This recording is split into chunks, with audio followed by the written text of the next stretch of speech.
Hello, YouTube. How are we doing tonight? All you college football fan folks out there.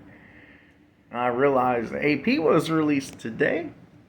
I know if anybody loves the late kick with Josh Pate, the JP poll got released today, a couple of hours ago, as of this recording. So I figured with also Mark Rogers top 25, that actually makes sense. Your boy Buckeye Mike better release his top poll for week 11. Now I know. Last week we did top 10. You know what? I decided that's a little tricky. Just the top 10. So your boy Buckeye Mike decided to do top 12. Now we're, of course, going to go from 12 to 1. And I'm briefly going to talk about each team briefly because of my game reviews that are coming out this week. But, let's get to it. Starting at number 12. The good old, well, used to be the good old Clemson Tigers.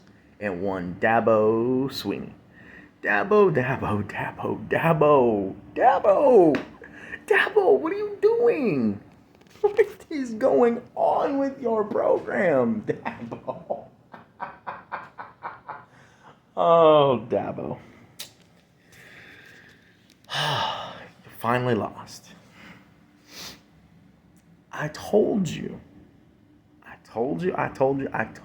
from the beginning of the season, Dabo, that doo-doo, DJ Tuyakawa, is not a Heisman candidate. Heisman pretender, yeah. Whew. Wow. All I'm going to say for this ranking video is, wow, that performance. Holy crap. That was, god awful. Horrid. Ugh. Now I'm going to skip 11 for now. And I'm going to go to 10. 10, I have USC. Now, 10, 9, 8, 7. It's like last week, guys. I didn't really know who to put where. I just made the best decision. Looked at, the AP poll and just decided I'm gonna differentiate a little bit. Because it's all the Pac-12 again. I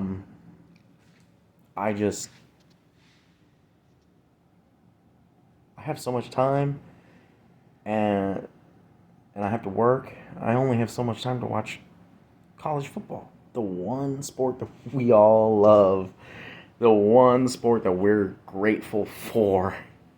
Man, oh man, we love some college football, don't we? Yes, sir.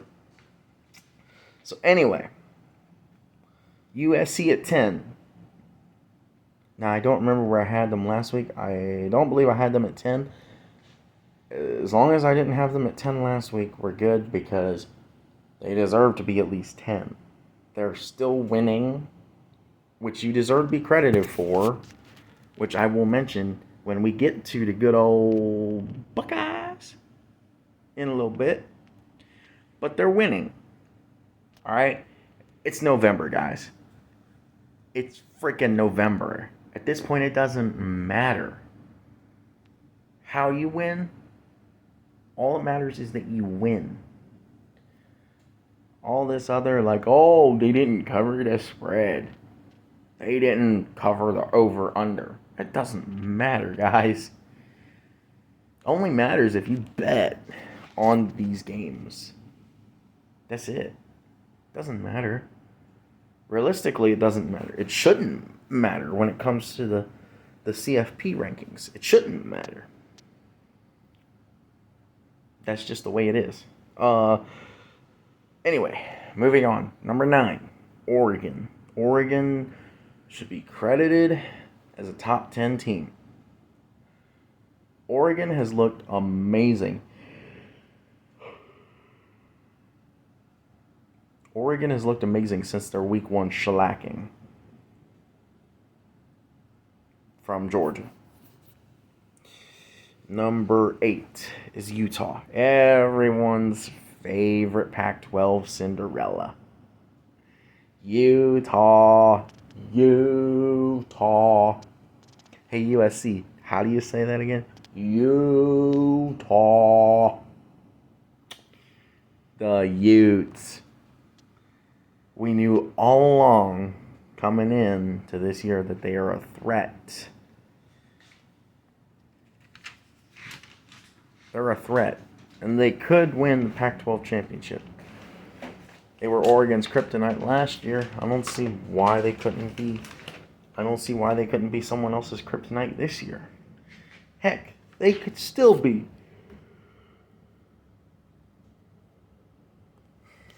They could still be Oregon's kryptonite this year.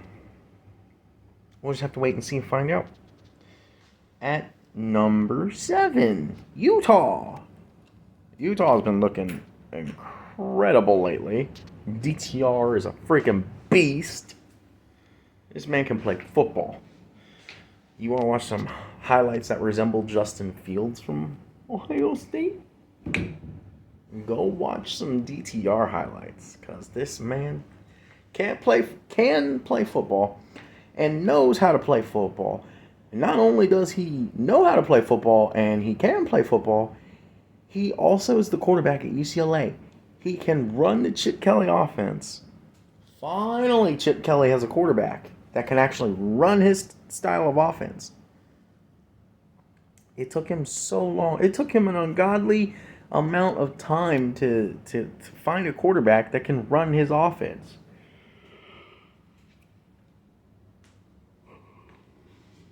So, keep an eye out for UCLA. And it wouldn't surprise me in the long run if the Pac-12 championship this year is the crosstown rivalry, part 2, USC versus UCLA.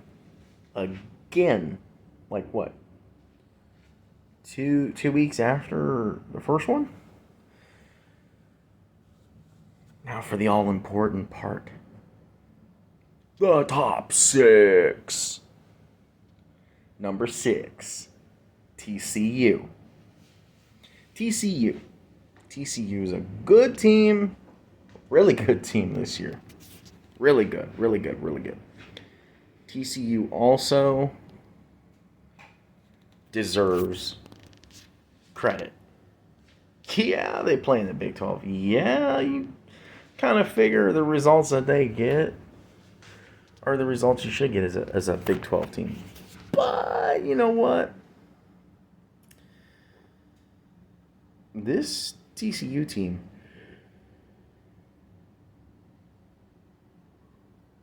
is pretty dang good. Alright, it's pretty good. And it's a team to look out for in the Big 12. TCU could potentially win the Big 12 conference. Wouldn't surprise me if they do. The only problem with Tennessee, God. I don't know if you can tell. God, I'm so tired. I'm trying to go to bed after this. Anyway, TCU. The only problem with TCU is going to be their resume. Because they're in the Big 12. Because it's a stretch. Even if TCU does come out and win the Big 12 championship, it's going to be hard for them to break the ceiling of the top 4. Because number 5, LSU Tigers. Go Tigers! Brian freaking Kelly, dude! Where did this come from? What the crap? It took you to be able to beat Bama?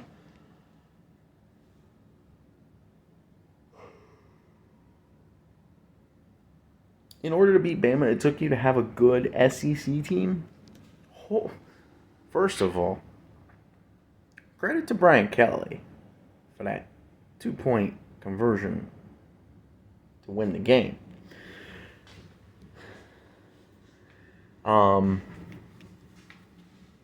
That was a gutsy call, Brian. Good job. That's all I'm going to say. Because I got a LSU Alabama review coming out this week. So I'm going to talk some more in that one. Number 4.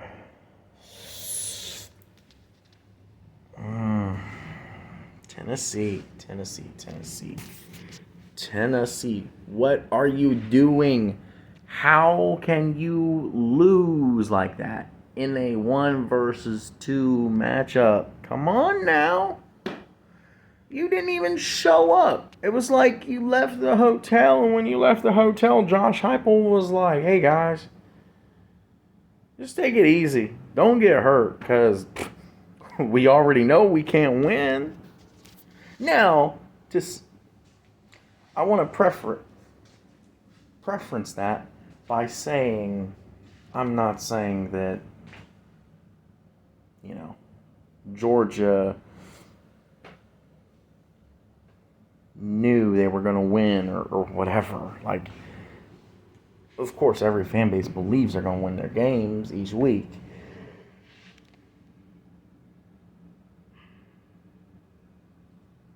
But it's not like Georgia came in like saying, oh, it's just Tennessee.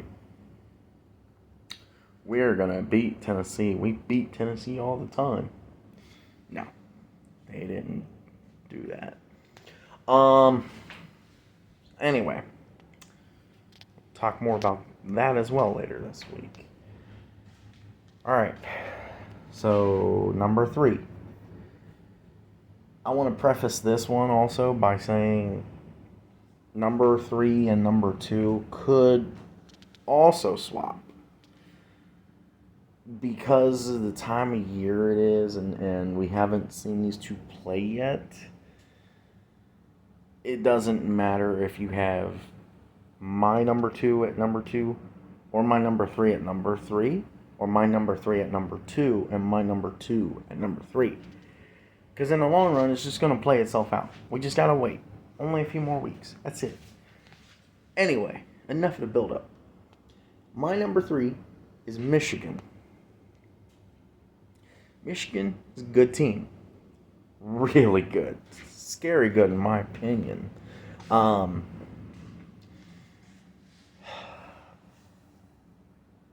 Blake Corum is a freaking monster.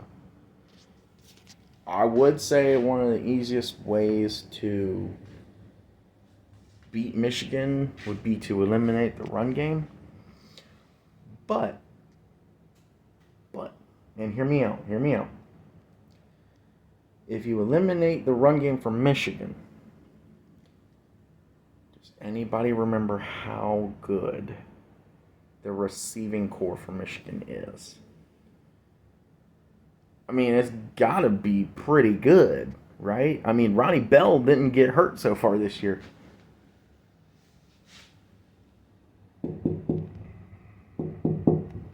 Knock on wood for you, Ronnie. I will take full responsibility if you get hurt because of what I just said. Anyway. Number 2. I'm Buckeye Mike. Who the frick you think it is, guys? It's Ohio State. Ohio State is my number 2 team. I bumped them to 2.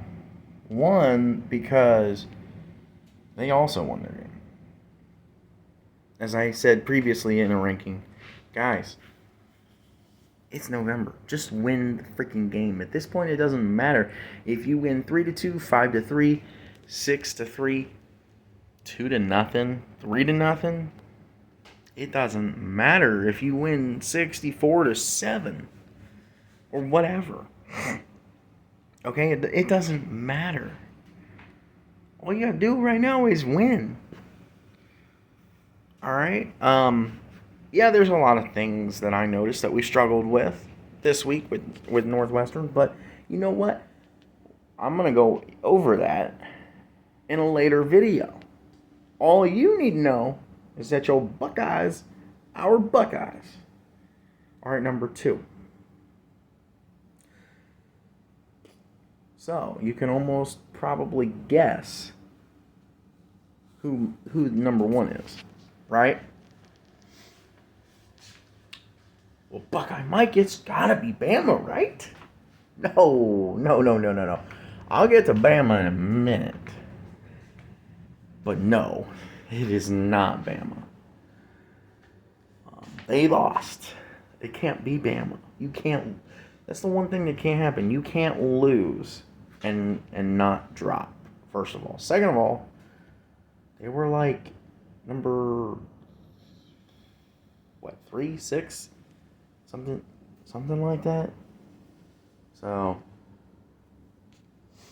yeah, Bama's not number 1, but you're close. It is an SEC team, and yeah, I underestimated them a little bit. I thought that Tennessee could have beat them. I thought they should have beat them. I thought Tennessee should have beat them. Tennessee could have beat them. I thought they should have. If you haven't figured it out by now, obviously my number 1 team is Georgia. Shout out to Uncle Lou. That's a great man. He can play his persona quite a bit, if you ask me. But I love his videos, love his content. He's a good man. He knows what he's talking about, and he knows how to do stuff. This man has been on YouTube since 2014. Anyway, yeah. My number 1 team is Georgia. And there you got it. There's my top 12. Wait, Buckeye Mike, you forgot one. Did I? I went over 12. Went over 10, right? Went over 9, okay. 8, 7, 6, 5, 4, 3. Yeah, went over all those. Number 2. I went into about as much depth as I could without giving away content for another video. And I went over number 1. Who am I missing? Buckeye Mike. Where do you have Bama? And you missed number 11. Hey, there you go. Alabama is number 11. Why is Bama number 11 in my poll? Yes, I'll admit, there's some Big Ten bias in the fact that I don't like Bama. That's about that much of it. Okay? It's about that much. Alright? You have to have a criteria. Okay?